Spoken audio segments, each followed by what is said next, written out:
and today I want to show you how to make cheesecake. This cheesecake is super simple, literally foolproof, so easy. It's also dairy free.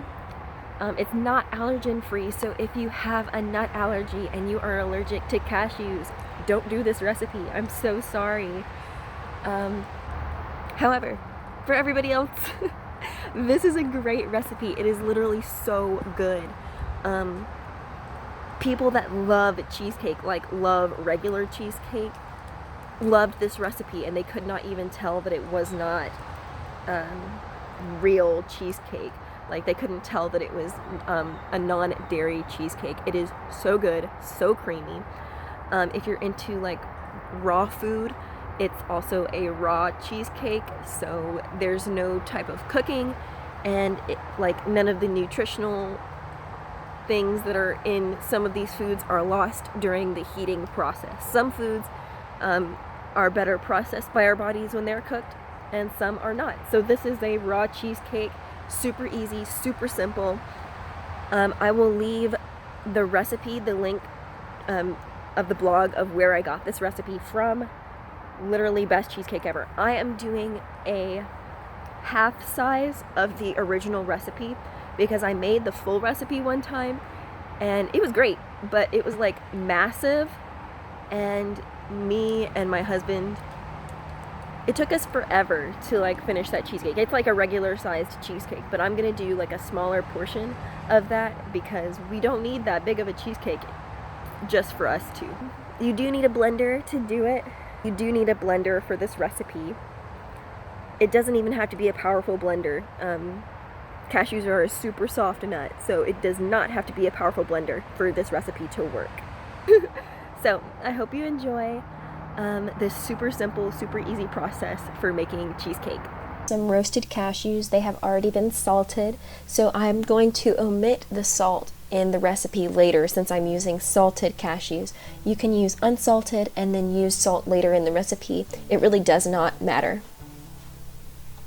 This container that I'm going to put my cashews in, but later you'll see that I ended up using a different container.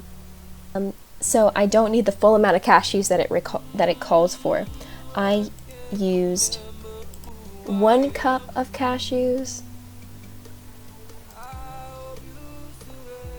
half a cup of cashews, and lastly 1/4 of a cup of cashews.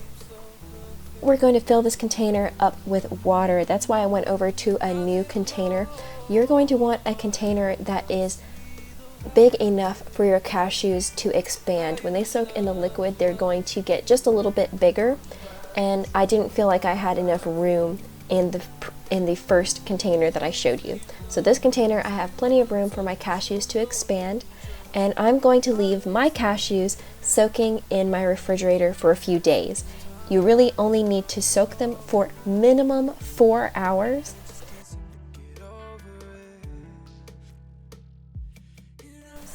Okay, so these are the ingredients you're going to need. You're going to need some pecans or whatever nut you like for a crust, unsweetened coconut flakes, and some dates. Now, since I'm doing a half size of this recipe, I'm only going to use 1/4 of a cup, so I'm going to use a heaping 1/4 of a cup of my pecans.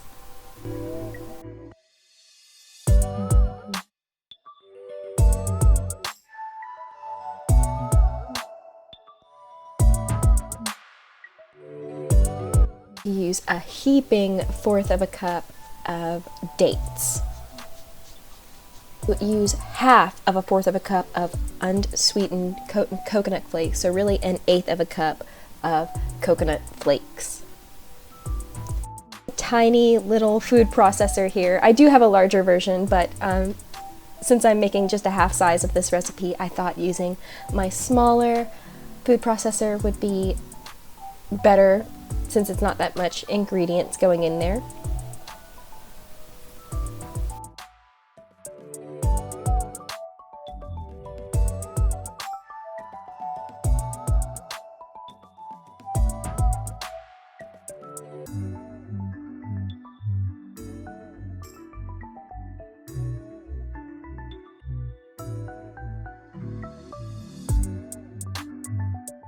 Have any speeds or settings, it just has an on button. So I'm going to process this for a good while. I think it took me almost 6 minutes to fully process this down to a small crumb.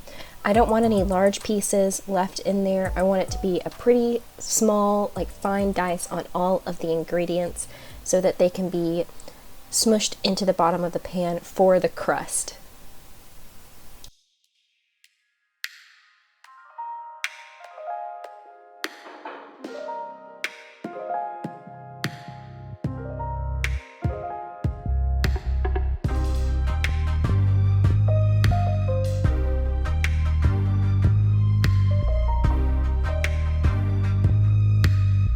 So this is about the consistency that you're wanting. You're wanting a pretty nice crumble, and you want it to be sticky and tacky enough from the dates to squish together.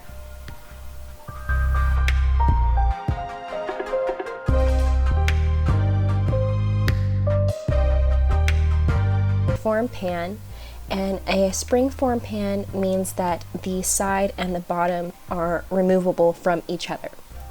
So opening up the side latch, you can then push the bottom out of the springform pan, and that will allow you to get the cheesecake out so much easier and present it nicely for whatever situation that you might be doing.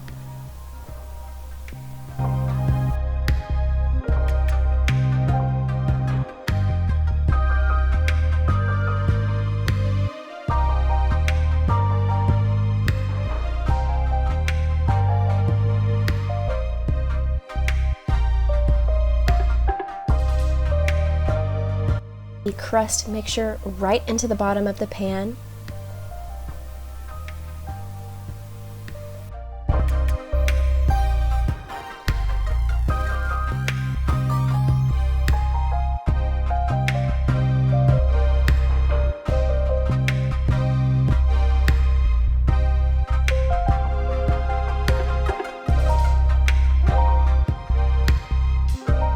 It into place.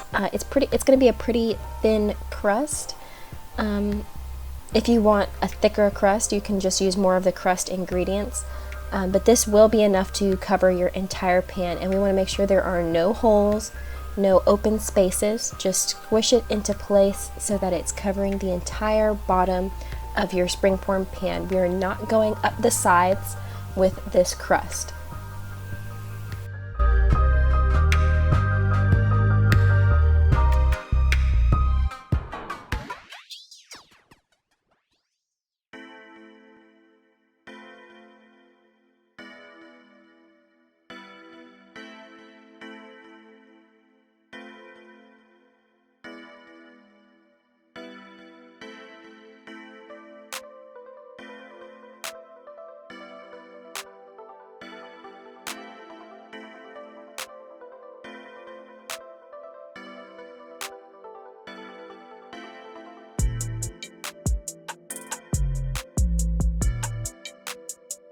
So, getting my blender, we're going to start on the filling of the cheesecake.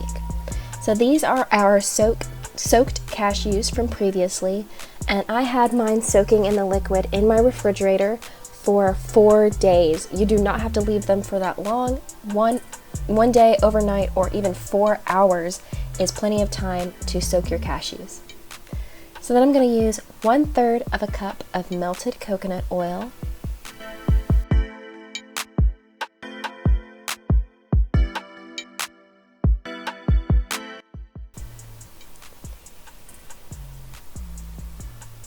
1/3 of a cup of agave, 1/3 of a cup of some fresh lemon juice. It does not have to be fresh. You can use store-bought lemon juice.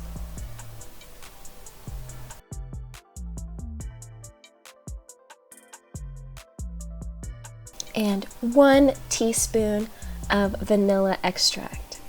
You could also use a vanilla bean if that is something that you would like to do, and you would only need 1 vanilla bean. Scraped. In my appliances room, my appliance closet. So that is my full-size food processor to the right. But here is my blender, and we're going to blend this mixture up until it is extremely creamy. Blend it and then blend it longer than you think you need to. We want this to be extremely smooth, no lumps, very creamy. You might have to scrape the sides down a few times until it starts really getting amalgamated together.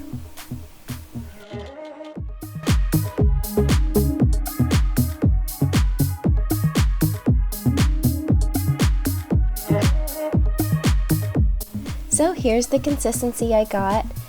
It's pretty smooth.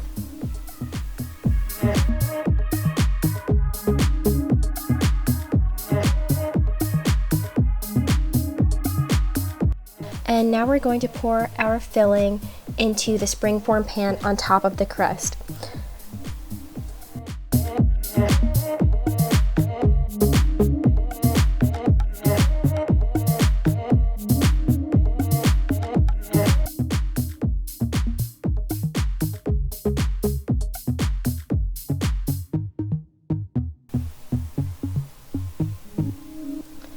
So using my little spatula, I'm going to push the filling around, kind of get it a little bit evenly distributed across the crust.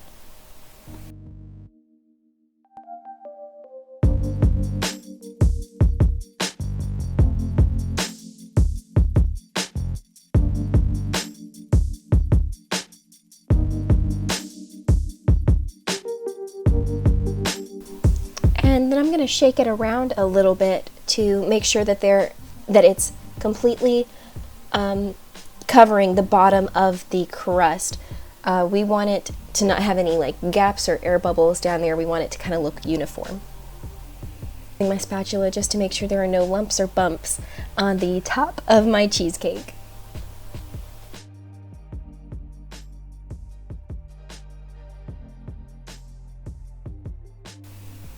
So this cheesecake is good to go at this point. You could put this in the freezer and serve it as a plain cheesecake. I've had it as a plain cheesecake and it is wonderful. It tastes perfect as just a plain cheesecake, but this time I am going to do a topping for my cheesecake. So here are some strawberries, and I thought I could get away with just making enough of this topping that I would need for my small cheesecake, but my blender is huge, so you will see in a little bit that I had to add double the ingredients that I put in, or that I'm showing you here. So I ended up using half of a box, or half of a container of strawberries, and about 18 dates. You can see it just kind of flew around in my blender. So yeah, I had to go ahead and fill it up with more ingredients.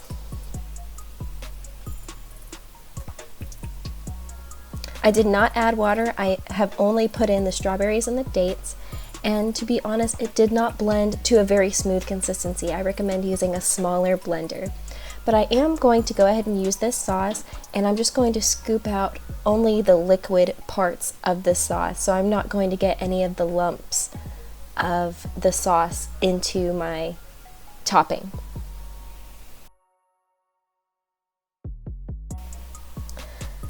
This is where you can get creative and try and be as artistic or not as you would like on your cheesecake. I'm just putting my topping around in a few dots around my cheesecake.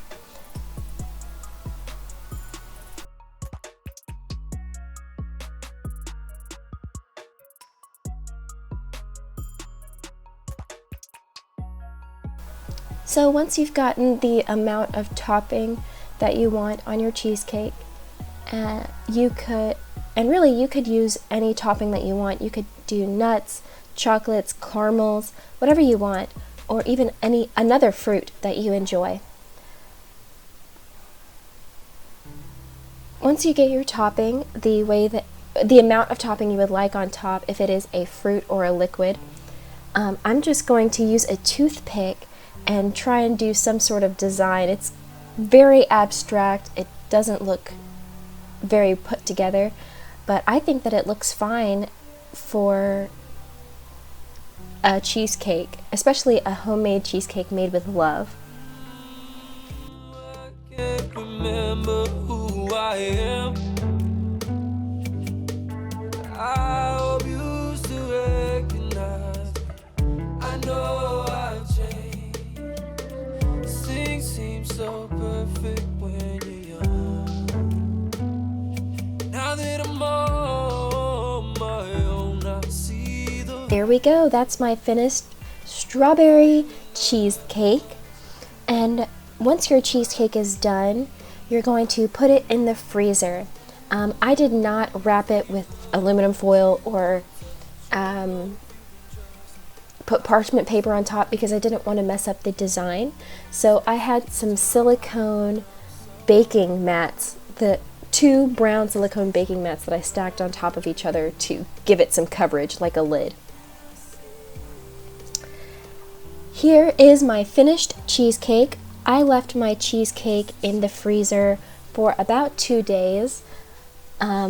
Really, it just needs to be overnight or until it's completely frozen through. And whenever you are ready to serve your cheesecake, you're going to need to take it out of the freezer for at least 30 minutes, 15 to 30 minutes, so that you can actually cut it. I prefer my cheesecake a little bit more cold, so I only wait the 15 minutes just so that I can actually cut my cheesecake. If you prefer a more room temperature or not as frozen cheesecake, do it for 30 minutes. So I hope you enjoyed that super simple recipe for making cheesecake. But yeah, I hope you enjoy it. I hope you try it out. It's so good. Literally, I cannot explain to you like why this recipe works so well. Regardless of anyone else in your life who doesn't build you up about the things that you like about yourself, the qualities in yourself that you enjoy, or the attributes about yourself that you thought were really positive, you are good. Whatever you think you're good at it. I love you. I love that you're trying your best. Just because you're trying your best now, and then you look back on it later and you're like, wow, I like literally did that and thought that was the best. It was the best at the time, and you're only gonna get better. Don't stop now. Do things that are fun to you. Do things that are interesting to you. Build yourself up. You are good. You're the best at being you. And I want you to keep going. I love you.